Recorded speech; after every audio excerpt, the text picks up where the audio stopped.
Hi, I'm Max Keiser. I was just searching my third eye there for a moment. This is the Keiser Report. And you know, one of the best charts, greatest charts I've really been studying for years now. I don't know exactly how we're going to get into this, but I just want to mention it right here at the top. It's the money velocity chart. Yeah, the money velocity chart. And we're going to be getting into that momentarily. Stacy. In fact, that's how you're getting into this chart, is by throwing it to me, because I have that chart in my first headline here, and it's a tweet. While M2 money stock doubled, up $8 trillion since the financial crisis, M2 money velocity, the rate at which people spend money, decreased by 30%. It appears that newly minted money, QE and stimulus, doesn't really make its way to the economy and spending. Where is the money? Why print more? So as you know, the Fed keeps on printing more and more and more. Their balance sheet is increasing, like straight up V-shaped since mid-September, early October, and yet they're pumping it into a dead system because all they're doing it and all they can do is give it to billionaire bankers who can't even spend the money they already have. So it just sits there, it hoards, it doesn't move, it doesn't circulate. We have zombie companies and a zombie economy. It's worse than gold. Now that chart goes back many years, and we've been talking about it for many years. And the reason why economists like Paul Krugman or others, modern economists, Rubini, they don't like gold because they believe in this idea of fractional reserve banking, where banks hold only a fraction of their reserves on their books and they lend that out, and then the banks receiving that hold a fraction on their books and they lend that out, and they create a velocity of money so that the economy can grow faster and more robustly than if you had gold. Because gold, if it was a 100% gold-backed economy, it would be virtually impossible to generate GDP growth more than 0.5%, 0.75%. They want 2%, they want 3%, and the only way to do that is by using fiat money and fractional reserve banking.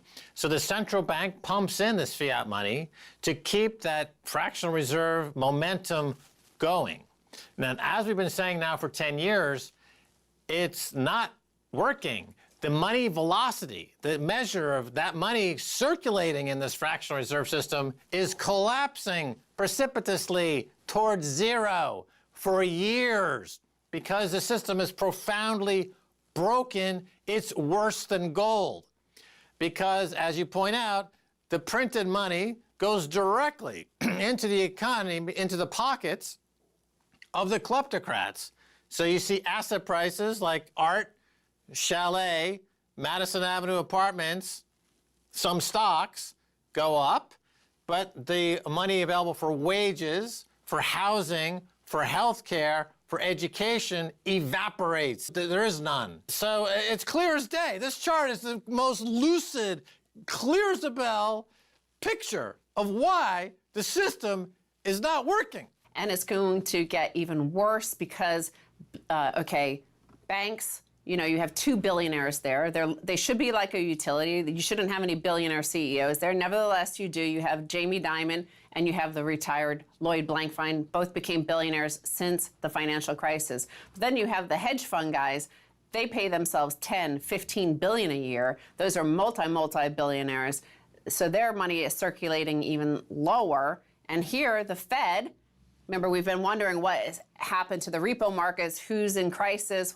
You know, is it a big bank? Is it an economy? Is it a hedge fund? Well, it looks like it could be a hedge fund because Federal Reserve officials are considering lending cash directly to hedge funds through clearinghouses to ease stress in the repo market, but could be a tough sell for policymakers. Of course, it won't be a tough sell for the voting population because the voting population, unless they're tuning in to Keiser Report, won't even know this sort of thing is happening and what the implications are. Ben Bernanke, former chairman of the Fed, works at Citadel, one of the biggest hedge funds, the head of which just bought a $250 million apartment on Billionaires Row in New York City.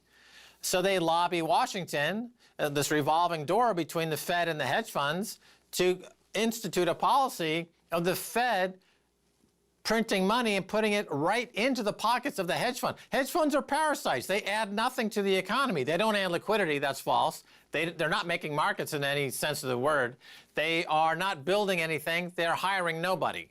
They are parasites. And the Fed is giving all the cash they print directly to the parasites. And its velocity, by as plain as anyone with eyes can see, has been collapsing.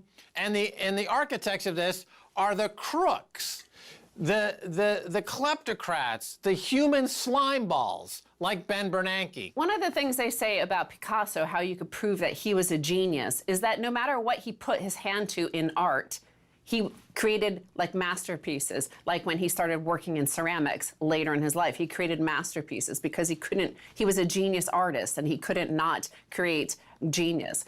And the same thing, I think, applies to our corrupt global system, whereby they look out for each other, and in which the 1%, the 0.01%, keep getting wealthier and wealthier and wealthier. We saw that in that chart here. The Federal Reserve, remember in 2008, central banks around the world, there's a crisis. We need to save the world. We need to do God's work, as Lloyd Blankfein said. They all became fabulously wealthy out of it. Everybody else suffered. We have the mortality rate increasing rapidly because of suicide and opioid overdose. You see the distress in the rest of the economy. So I'm going to show you another evidence of how it's systemic, how these parasites can't stop stealing everything from us. Every time we turn to them to fix the system that they themselves destroyed and caused, they just can't stop doing what they do, which is parasite and steal it all from us. Because remember, the financial crisis struck in 2008. Everybody's been looking at the 10-year anniversary of that. Now we are at the 10-year anniversary of the Haiti earthquake. Remember that big earthquake 10 years ago? We pledged to help Haiti rebuild. Then what happened? Hundreds of millions, billions in fact, were pledged by nations around the world, over $8 billion. $4 billion of it came from the United States. So presumably, the people of Haiti are doing very well now. We've done good things because we are such good people and we want to take care of them, just like the central banks, just like Ben Bernanke saved the financial system for the good of all of us. The disaster, which was estimated to have killed 220,000 Haitians and displaced 2.3 million, about a quarter of the population. Of the 1.6 million committed to humanitarian relief, this company found that it all bypassed Haitian institutions, and more than a third of it went directly to the U.S. military. In fact, it was close to 40% of 655 million of the 1.65 billion. Of the 1.14 billion for recovery from the United States, more than a fifth was earmarked for the partial cancellation of debt to multilateral organizations such as the Inter-American Development Bank and the World Bank. It went to the World Bank, essentially. Another 10 million went to the overhead of the U.S. Agency for International Development, USAID, the agency that channeled much of the recovery money. Then of the other billions, most of it went to U.S. corporations. So none of it went, less than 1%, about 1%, went to the actual people of Haiti and Haitian institutions to repair the disaster. But we all feel good about sending money to help them. Yeah, I like this idea of intergenerational debt, right? So Haiti, suddenly when the aid money showed up, this idea was like, oh, not only you owe us money, but your daddy owes us money, your daddy's daddy owes us money, your daddy's daddy owes us money. You know, IMF is there like, oh, suddenly they've got to pull out the family tree and they're like, oh, you owe us debt from the year 1642 and the year 1732. Right? And that's the problem with fractional reserve banking that's run on the balance sheet that's completely opaque and nobody really has any access to it. So they can claim that there is money owed in places that no one has ever heard of before, and then suddenly cash shows up as part of the crisis, so the crisis generates cash. But then the cash goes down, oh, let's pay off these imaginary debts that no one has ever seen or heard about before via the IMF, one of the most crooked institutions ever to walk the face of the earth. Some of it, just like a small portion, went to the IMF and World Bank, those sort of people.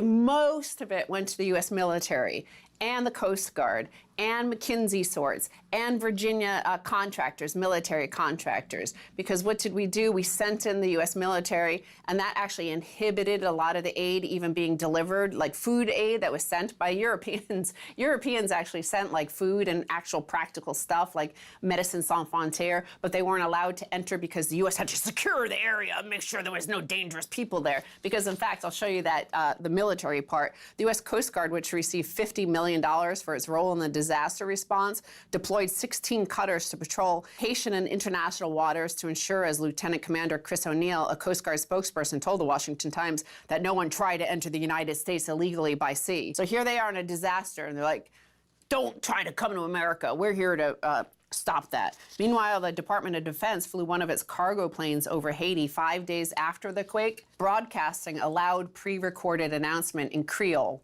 If you think you will reach the U.S. and all the doors will be open to you, that's not at all the case. They will intercept you right on the water and send you back home where you came from. So this was the message for people where 220,000 people had been killed, millions made homeless, their homes, everything a disaster. And we're flying over them, telling them, using the money from international aid to tell them to stay there and don't try to escape. Well, to add insult to injury, they let Sean Penn in to run operations, if you recall. So he was the point guy for this whole mess going on. It was actually mostly Hillary Clinton and the Clinton Foundation and all that stuff.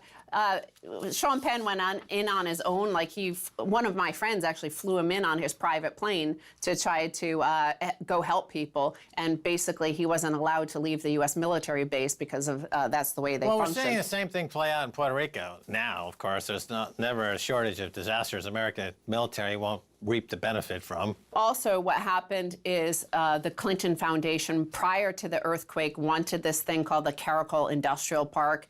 This is the Clintons have been long fighting for industrial parks whereby slave labor essentially had the sweatshop labor of a garment factory. So they used the development money not to build homes for people who are made homeless, who are still living in tents, but they basically kicked out 455 families who were farmers. This is the most fertile land in all of Haiti. They used the money from the international aid, used the U.S. military, kicked all these people out, and forced them to work for $5 a day at this factory.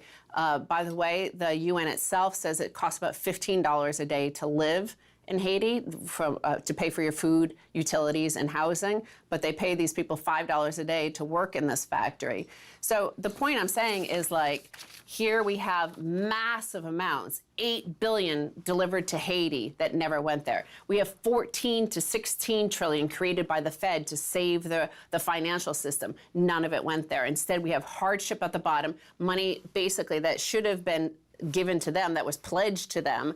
Remember, we pledged to save the housing market, the property market. People would supposedly stay in their homes, but they never stayed in their homes. They got kicked out. Tim Geithner made money. Ben Bernanke made money. Everybody made money. All the people that are sent to rescue us, they actually plunder from us. So the fact is, over and over again, the guys that were supposed to rescue us actually allow us to drown. And you see that in the velocity of money chart.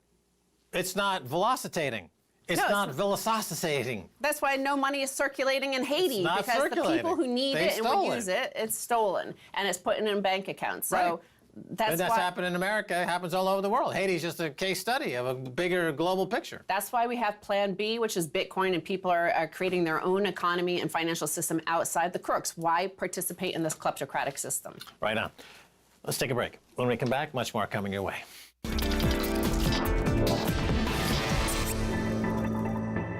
Welcome back to the Keiser Report. I'm Max Keiser. Time out to go to Chris Martenson of peakprosperity.com. Chris Martenson, welcome back.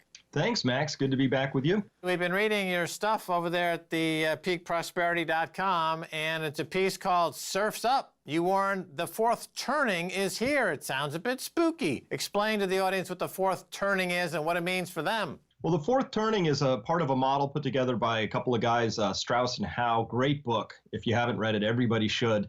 And in there, they describe that there are generational sort of attributes that you can map back through history. And there's 4 of them. And each generation has its own distinct attributes, and each generation is about 20 years long. So you have an 80-year 4-turning cycle, and the fourth turning is marked by it's a little bit of a social disintegration. Often they're marked by wars, sometimes world wars. But I think the defining attribute that jumps out for me is a loss of faith and trust in your institutions. That would be your public, your private, colleges, universities, government, you name it. So that's where we are. I think we're seeing it in, the yellow vests in France and Hong Kong protests, what's happening in Chile, all over the world. people are a little restive, and that's what I'm calling the fourth turning. Yeah, it seems to be a normal course of things. You know, you have these big cycles and institutions disintegrate and new institutions come along. It seems as though this particular fourth turning is going to be special because it also coincides with what appears to be an extinction event for humankind. Well, that's the possibility. And of course, I'm sitting up here. It's freakishly warm up here in Massachusetts. We had a 70-degree day just the other day. I was talking with some old-time Vermonters who've been there for 80 years, some really old characters. They've never seen a mud season start in January, and that's what we just had. So they're going to have at least 2 mud seasons this year. It's weird. It's odd. It's all of that. We see Australia burning. So there's a lot of events that say, wow, we're getting a lot of this weather weirdness, however you want to, ascribe the cause to that, but that's happening. We're missing all the insects. So just on the ecological side, we have lots of warning pressures that would say to a sentient species, slow down there, big guy. Maybe take a breath and see what you're doing. But all we have from our politicians and the central bankers is, can they make growth happen faster? Can they make wealth accumulate faster? Can they jam stock markets higher? That's their one-trick pony show. And if it's not making you nervous, you probably haven't connected those dots yet. You know, our species, the human species, we've made a conscious decision to swap stock price appreciation for a viable species. I mean, that's pretty clear to me. I think anyone who denies that is fooling themselves. I mean, we're going to all die rich, but it looks like when I think about Greta Thunberg's generation, that could be the last generation, really, that they have even any semblance of a sound ecology. I think after her generation, you won't really have much left at all. You already have life expectancy in America is down for the 3rd year in a row. Suicide is a huge cause of death in America now, 2nd biggest cause of death. And as you write about on your website there, a lot of it's just an existential angst. People are sensing in their bones, as you put it, that the extinction of humans is pretty much around the corner, and they are depressed about it, Chris. Yeah, Max, I'll go further. There's a term I think we need to use here, which is called demoralized. Depression, hey, that's a treatable condition. Sometimes it's situational, a loved one died, or it's chemical, and we can stabilize and treat with a brief intervention. But demoralization is what happens when your cognitive map breaks down. It doesn't map into reality anymore. So think about a young person. They're being told, you got to go to school, you got to get good grades, you got to, go out and get a job, and you're going to get a house and all of that. But if in the back of their mind, they're thinking, wait a minute, this could all be for naught because we're actually destroying everything. That means that the job and role and life they're supposed to lead and live into, and their map of the future don't even line up even slightly. That's demoralization. That's an existential crisis. It's untreatable. It's totally resistant to chemicals or talking about it, all of that. And J. Krishnamurti, the wise sage, said, it's no measure of health to be well adjusted to a profoundly sick society. I'm seeing young people opting out of that story and saying they don't want to participate. We got on Market Watch is millennials aren't, they're killing this, they're not doing that because they don't understand how they're not mapping into this consumer culture. And a lot of them aren't, and I get it. And I want to use that term carefully. Demoralization needs to be recognized and called out. And you know what? That might be the people who are most demoralized might actually be the smartest, most intelligent people who are actually paying attention. Interestingly enough, the market, generates signals or price signals. And these price signals, if acted upon, generally hew toward sustainability and longevity and reject suicide. But we have a market now which is immune to market signals. Market signals have been stripped out of the equation. When I look at the repo market, the repurchase market, that's interbank lending essentially, and in this case in America, you've got QE4, quantitative easing 4, to the tune of hundreds of billions of dollars a month now. That's going against the market signal. Instead of recognizing that, hey, there's too much free money in the system, this is causing malinvestment and money being poured into extinction companies that excel at human extinction, like Monsanto and energy companies and other intellectual property companies. These companies are actively working to cause human extinction.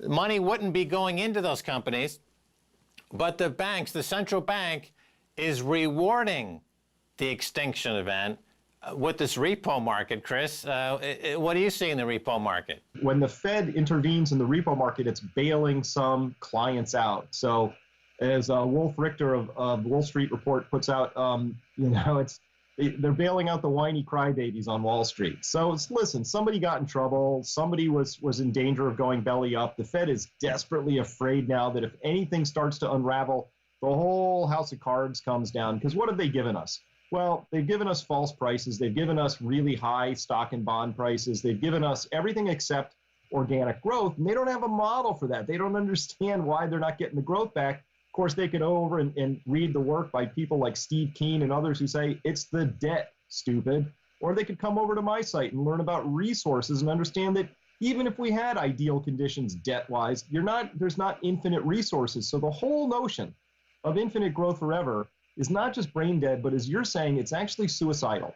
It's self-defeating. It's something that if we don't figure out how to stabilize this whole thing, this human experiment on this earth, we'll just blow past some sort of a limit. It'll be too late once we recognize we've gone past it.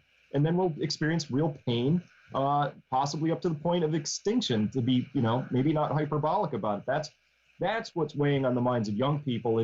We have all these old cronies and capitalists, so to speak, but they're actually kleptocrats on Wall Street, in Washington, D.C., in the Federal Reserve, all conspiring together to make sure that magic funny money flows to them and not to anybody else. And that's not a really inspiring sort of a system to rally behind. And I think that's, again, what the young people are responding to. The Fed, the central bank, beyond just floating the system with counterfeit money, cheap money, and the repo market scam that's now, by any other name, you have to call it quantitative easing for, they're contemplating or have started to put money directly into the pocket of hedge funds. So hedge funds are the kind of the apex predator in the system. They're without morals, without scruples, without sovereign allegiance. They are parasites, essentially. And it's like a giant tapeworm that's eating the economy from within. So the central bank, in its wisdom, decides not to put money to work building housing for the defecators in San Francisco, not to put money to work educating the folks in America who have a third-grade education when they leave high school or less. They decide to give it to the tapeworms on Wall Street. So. And all the laws that prevented that from being the case have been stripped away, thanks to Eric Holder, of course, who was the Attorney General under Barack Obama, who continued in all the previous administrations and the current administration to do away with all the rules of law as they apply to these predators and tapeworms. And the obvious outcome is an uneducated, mortality is shrinking in America, infant mortality is rising, education standards crashing, all by design, right? So is it a cosmic joke? I mean, when I look at all this, I just think God is somewhere watching cable TV, and the planet Earth is the 24-hour channel, and he's laughing his off because he can't believe how stupid these people are, Chris. I mean, it's for God, it's funny. But for a lot of us here on Earth, we have to live with this horrid excuse for civilization, Chris. Well, Max, I would highly advise everybody, and I'm sure your listeners are already there, to tune out the media as much as possible. They're there to distract. You see people getting all upset about whatever the latest political little wiggle is. Meanwhile, how many demonstrations have you seen against the fact that healthcare premiums went up? Well, in my case, 22% this year. How many demonstrations were against Monsanto and their life-destroying ways and all the things they're up to? Zero. Right? The things that really matter, there's no attention put on it. The media never tells us we're supposed to be upset about it. So it never happens. And meanwhile, people are really spending a lot of time being upset about stuff that's meaningless. Because, you just mentioned, what did Eric Holder under Obama do or not do? Well, pretty much the same stuff we're seeing under Trump, and I will predict whoever wins the next election will see the continuation of it. No penalties for Wall Street, no accountability for the people who are really causing the mayhem in this country, no accountability for the parasites, and just a continuation while we argue over stuff that's really kind of at the margins, doesn't really impact anything. That's what I see going on. So I invite, get out of, re-educate yourself, people. That's what we need to do here and learn what's really going on. Because in that article you started with, Surf's Up, I believe that this next 10 years is going to be the most disruptive in our nation's history, possibly. Okay, well, we'll have to carry this over to another segment. Things are heating up. Thanks for being on this segment of the show, Chris Martenson. My pleasure. Thank you. All right, and that's going to do it for this edition of the Keiser Report with me, Max Keiser, and Stacy Herbert. I'd like to thank our guest, Chris Martenson of peakprosperity.com. If you'd like to get in touch on Twitter, it's Keiser Report. Until next time, bye, y'all.